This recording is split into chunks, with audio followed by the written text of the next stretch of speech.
So recently, on March 15th, 2022, which was yesterday, the Senate passed the Sunshine Protection Act, which would effectively make daylight savings time permanent, and we won't have to move our clocks back and forth an hour every 8 or 4 months.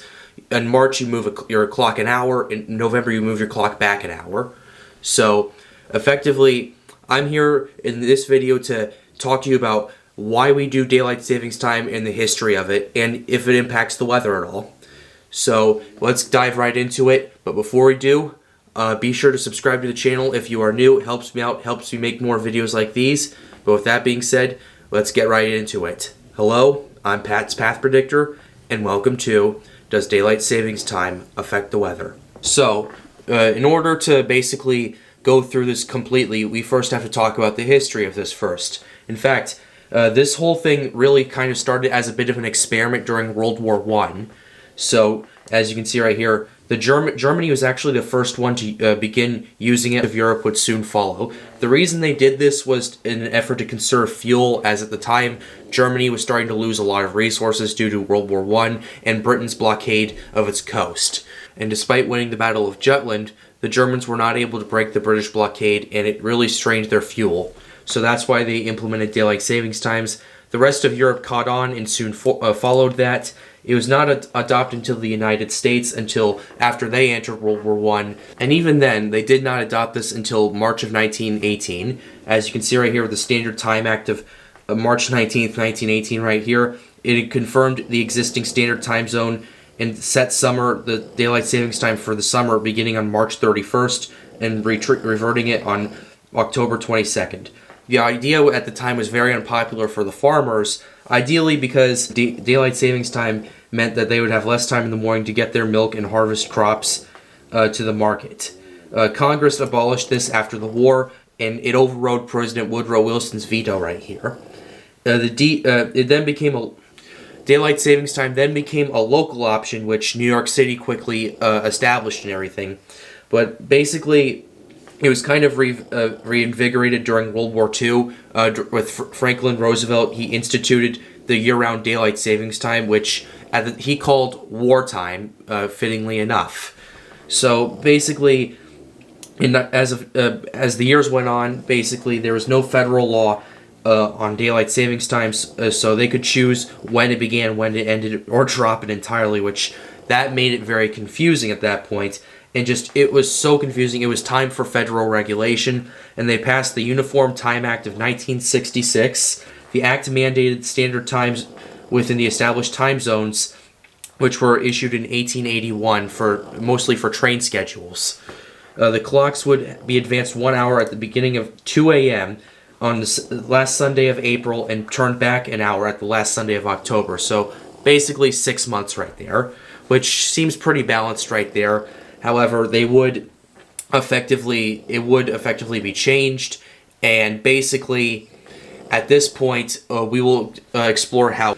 The act also required states to use daylight savings time in 1966 to start on the last Sunday of April and end on the last Sunday of October.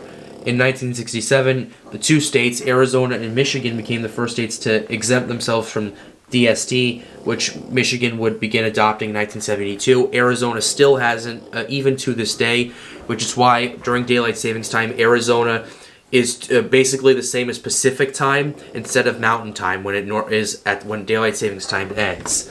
So basically, this is the year now.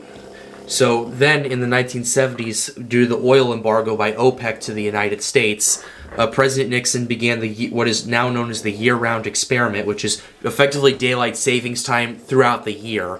It ended up not going so well, and basically by 1975 they had to shut it down. And the trial was very debated, especially. Daylight savings time would come back to its regular 6-month period for another 11 years until 1986, when the Uniform Time Act was amended, and it allowed the changing of daylight savings time starting at the first Sunday of April until the last Sunday of October, effectively lengthening it by another month, or about 3 weeks to a month, effectively. The dates were put in effect from 1987 until 2006, which was then changed again by the Energy Policy Act of 2005, which was signed by President George W. Bush, and effectively it changed it from the first week of April to the last week of October, all the way to the second week of March to the first week of November. So that's effectively how greatly this thing was expanded. And there were several studies that came out and showed that there was a 0.3% drop of light consumption during daylight savings time, although heating and cooling did increase by 2%. So the question on if this was effective or not is somewhat debatable, even to this day. This is the time frame that we still use today until recently, when the Senate passed by unanimous consent the Sunshine Protection Act, which would make daylight savings time permanent and year-long. There is some debate on how effective this is or not, but this isn't why I'm here. I'm here because I want to let you know what effect this has on weather. Long story short, daylight savings time has absolutely no effect on the weather except for what time the storm is going to come. That's the only effect it has on it, unfortunately. Well, I wouldn't say unfortunately, because if daylight savings time did have an effect on weather, there would be some interesting results right there. But yeah, that's the question I wanted to explore today. And effectively, it doesn't affect the weather at all. It just affects the timing of it.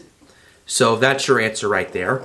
But with that being said, that's always our exploring of daylight savings time, going through the history of it.